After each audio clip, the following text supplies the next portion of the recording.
win lane, build small advantages, but then struggle to be impactful in mid to late game fights. But Kry's gonna try his hands on a tanky boy on the top side of the map. It's the Scion getting locked in, and well, the game so heavily. So that clutch factor is so important for SK, and Treat's been a really big factor for that. We'll keep our eyes on Treats as the game progresses. But of course, XL in a position where they have to make any big plays, and it feels like XL finally starting to find their footing. Not something you normally expect to see. Behind it, but Dan and Tori are around. This could go bad for SK. Stun card, immediately gonna go for the root. The root will not quite connect. Chekolad now trying to retreat is now. Tori's trying to find the re-engage, and he will. That's first blood for XL. Asking you shall receive. And now Blue had to base. He might lose his mid tower here. Tinks is still dead. Maybe they can move into bot side now. Maybe they can pick up 2 towers, but Blue's popped the ult. He might be looking for something. Midwave's pushed in. Blue is on the side. Maybe they can kick the fight off.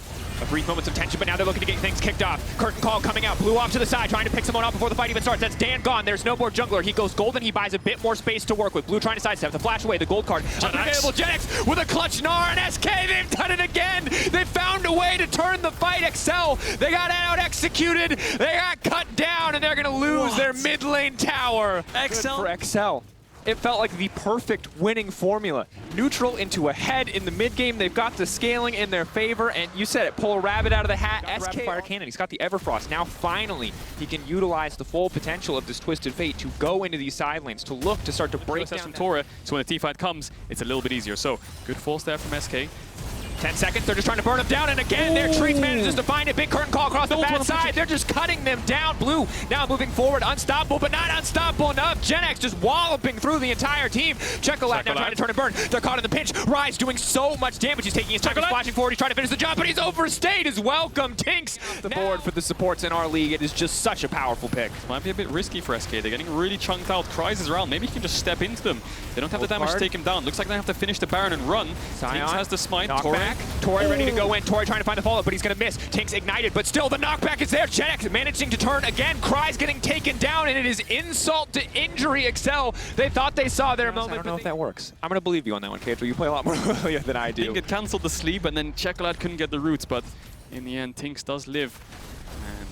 And SK sieging onto this mid tower, playing a 4-1. Their comp is 4-1 in a way because the TF is more of a supportive utility mage. You know, he has the rapid fire, has the Everfrost, has so much CC. He doesn't want to go on a side lane against Chekolad. He doesn't want to 1v1. He wants to stay with his team, walk up to the tower, lock in a gold card, and if anyone from XL tries to clear the wave, they're going to get stunned up.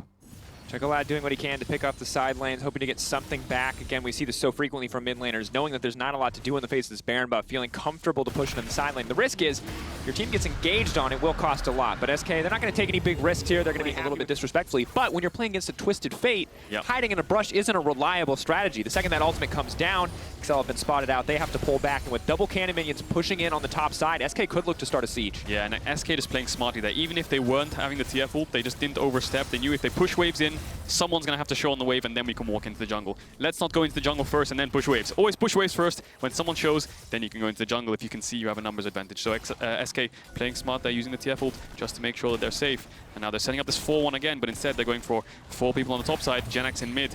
Baron buff still up. See if they can get any towers from this. And for right now, the waves aren't perfectly synced, so XL not going to have to give up too much here. Actually, the Baron buff falling away just in time that their base will not be broken open. Low health towers protecting those inhibitors, but still, SK not going to find a greater advantage off that one. Might take another Baron for them to break the base, but with this massive of a gold lead, with 10k advantage in their favor, maybe they can just force a fight. Now it is Kry's kicking things off, but they're going golden on Blue. The Magnet Storm again, hitting, managing to connect on the 3. Blue finding the gun stun card over the wall. It's Rise still trying to throw down damage, though, looking for the trade back. Patrick has now killed Treats. Blue is in trouble because Chekolad is on the hunt. XL, they managed to find a fight. The Decimating Smash won't connect, but the shutdown comes through. Now Dan. But if they lose this game, they're facing a 3-way tie for 6 as Kry's looking for the engage. Tinks does dash away. Tower just going to block that one out nicely. Curtain call to look for the potential re-engage. SK taking their time on this one, though. Treats. Still going to find the flash. Magnet Storm still going to kick things off. Blue now stepping in. He's not going to get caught out by anyone. Patrick pulling the feathers back. Maybe he can buy enough space for his team to get away from this one. But Chekolad locked up. He was supposed to be the damage threat, but Gen-X with the turn. The Gnar is just too powerful.